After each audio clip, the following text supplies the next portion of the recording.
Cinema ఇండస్ట్రీలో కొంత సాధించగానే తమను మించిన వారు లేరు అనుకునేవారు కొంతమంది ఉన్నారు. విపరీతమైన యాటిట్యూడ్ ప్రాబ్లంతో కనబడిన వారితో వింత వింతగా ప్రవర్తిస్తూ ఉంటారు ఈ టాలీవుడ్ స్టార్స్. సినిమాలో నటిస్తే వాళ్ళు ఏమైనా దేవుళ్ళ, అంత యాటిట్యూడ్ ఎందుకు అనేది అర్థం కాదు.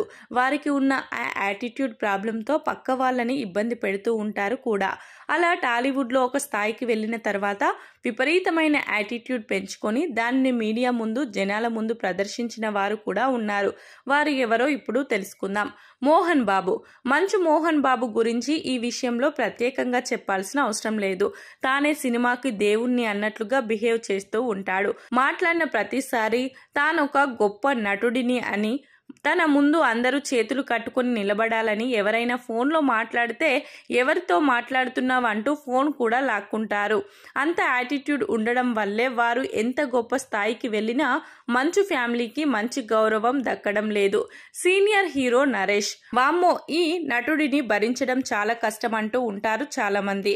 నరేష్ సినిమాల సంగతి పక్కన పెడితే పర్సనల్ లైఫ్లో విపరీతమైన యాటిట్యూడ్ కలిగి ఉంటారు. తనంత గొప్పవాడు లేడు అన్నట్లుగా బిహేవ్ చేస్తూ ఉంటాడు. అంతేకాదు తన తల్లి పేరు చెప్పుకొని ఇప్పటికీ పబ్బం గడుపుతూ ఉంటారు. కాసేపు ఆయనతో మాట్లాడితే జనాలకు పిచ్చెక్కిపోతుంది, అంతలా చిరాకు పెట్టిస్తాడు. అలాగే అల్లు అరవింద్ సంగతి మామూలుగా ఉండదు. ఆయన అల్లు రామలింగయ్య కొడుకు కాబట్టి బతికిపోయాడు. లేకపోతే పెద్ద స్టార్ హీరో అన్నంత బిల్డప్ ఉంటుంది అల్లు అరవింద్కి. తన కొడుకు విషయంలో కూడా అలాగే మాట్లాడుతూ ఉంటాడు.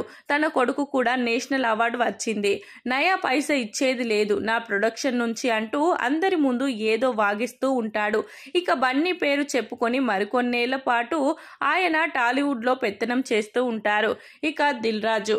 చాలా సౌమ్యంగా, చూడ్డానికి ఎంతో స్మార్ట్గా కనిపించే దిల్ రాజు సైతం మంచి యాటిట్యూడ్ ప్రాబ్లం కలిగిన వ్యక్తి.